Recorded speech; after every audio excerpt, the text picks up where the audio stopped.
been knocked down a couple times.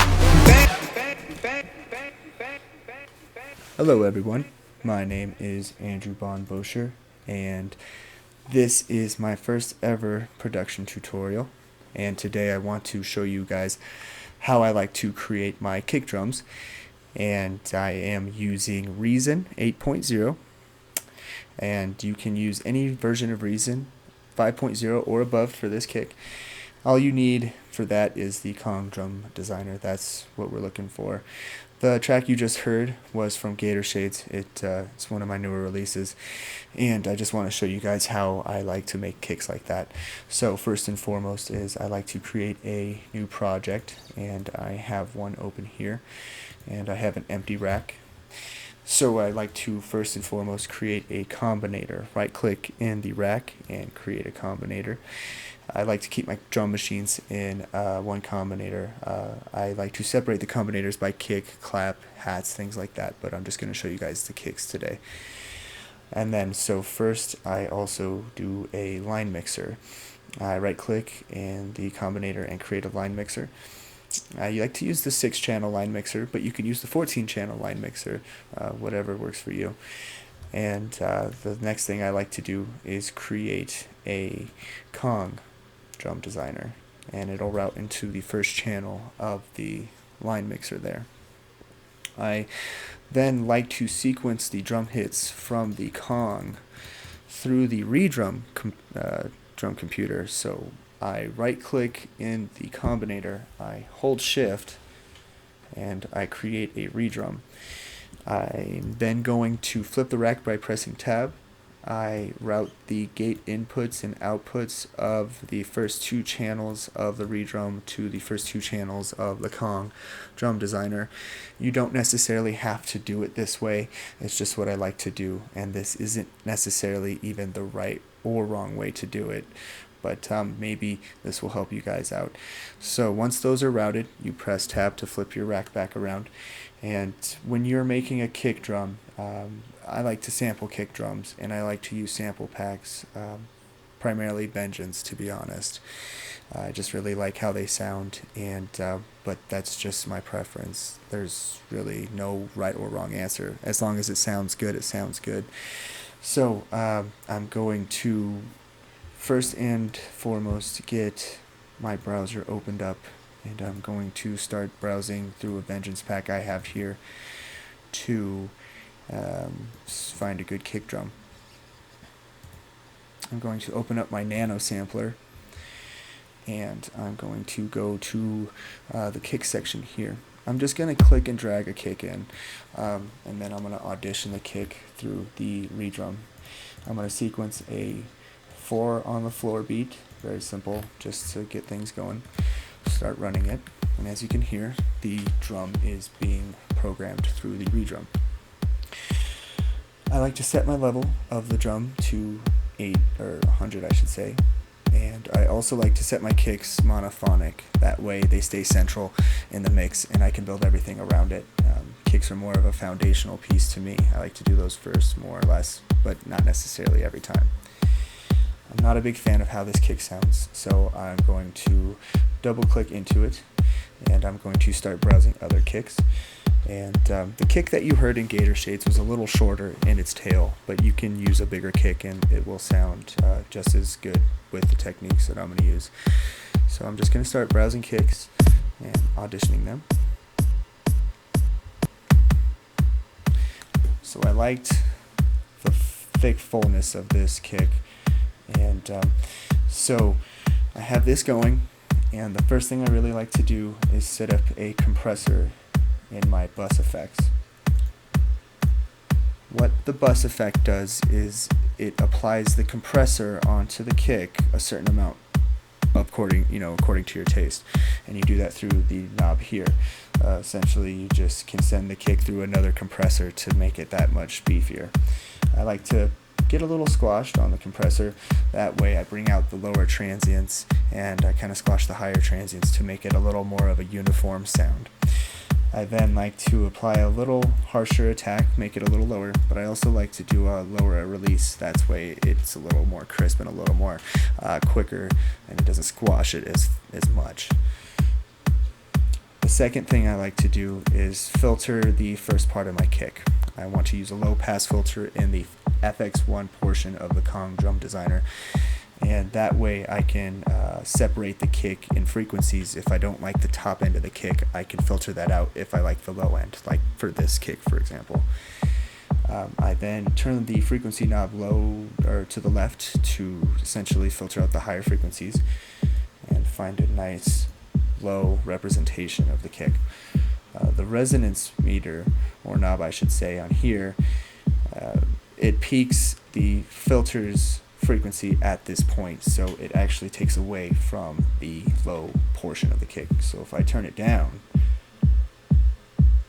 it makes it more full, makes it beefier.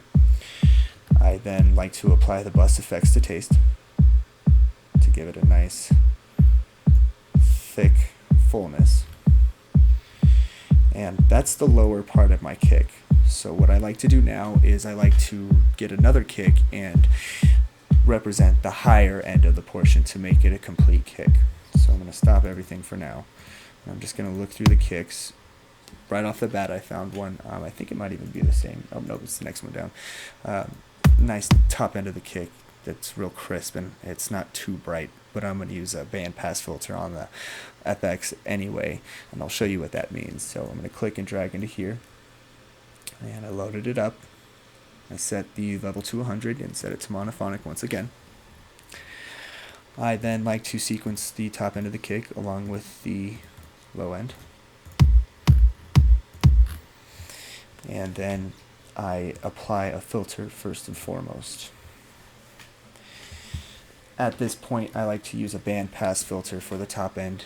You can use a high pass filter, but in my opinion, it's a little too bright. But if you're going for that, if you want a brighter top end of your kick, by all means do that.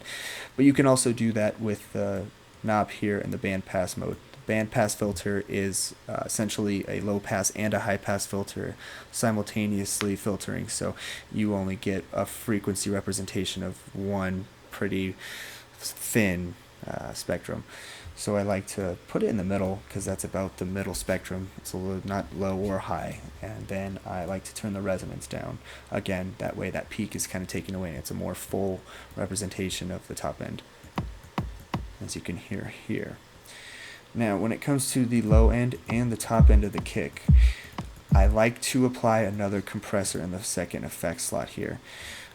It just gives it a nice, it just makes it that much bigger, and I really like big kicks. It's just what I really like doing. So I like to turn the release down on the compressor here, almost to zero essentially, to make it really fast and make it really crisp. I then make the attack higher so it doesn't apply it too much, and then I actually turn the compressor down so it doesn't apply, it doesn't squash it as much, but very, very little. 25 is a good medium for me. Makeup gain in all reality stays the same, just stays at 25, and you can hear it now. Just sounds bigger, and it's clipping a little bit, so you can turn down the bus effects of the second compressor to make it not harmonically distort. But I also, again, like to apply a second compressor to the top end of the kick. And as you can sound, it's a little overpowering now, so I like to actually squash it. I turn the amount up on the compressor pretty high, and then I turn the attack down. And then I turn the release up, so it squashes it pretty heavily. Then I also send it through the bus effects to give it more fullness. I think the top end of the kick right now is a little too bright for my taste, so I'm honestly going to turn the frequency down a little bit here. That's better, in my opinion. So now you have a good full kick, you have a good low end and a good high end, and you honestly have a good mid end, since the band pass filter coupled with the resonance turned down does accurately represent more of the kick, but it doesn't clash with the low end. The next thing I like to do, and this is completely optional, and this is just something I just like doing, is I create a stereo imager, and that way what it does is it essentially narrows the signal of a kick drum into a monophonic signal. I know I already set that in the Kong, but for extra fullness, I really like to make it one central kick. And so I set the drum output of the lower end of the kick, oops, that's the higher end, to 3/4. I then flip the rack by pressing tab again and routing the 3/4 output of the Kong into the stereo imager back into the mixer here. Now when I run the stereo imager, it's going to basically X over this frequency, split the frequency of the kick drum at 787 hertz to the high band and low band. I'm going to turn it all the way down so that way I can make the entire signal monophonic, but I'm going to keep the high band at that same time that's just normal, because sometimes with the lower end of the kick it's okay to have just a little bit of stereo with it, but that's just my opinion, and again, that's not necessarily the right way of doing things. As you can see here, if I run it through, it's being modified. If I turned it up, it would make it much wider and it wouldn't make it as full. So that's the way I like to make kick drums, and it's just the way I've been doing it for a few years now, and I hope this helps you guys in creating your kick drums. And if you guys have any questions, comments, concerns, please let me know. Leave comments, give me feedback. This is my first ever tutorial, so tell me what I'm doing right, wrong, and I'd be more than happy to create more of these and help you guys out, and learn from you as well, since we're all students in this. But I hope you guys enjoyed this, and we'll see you next time.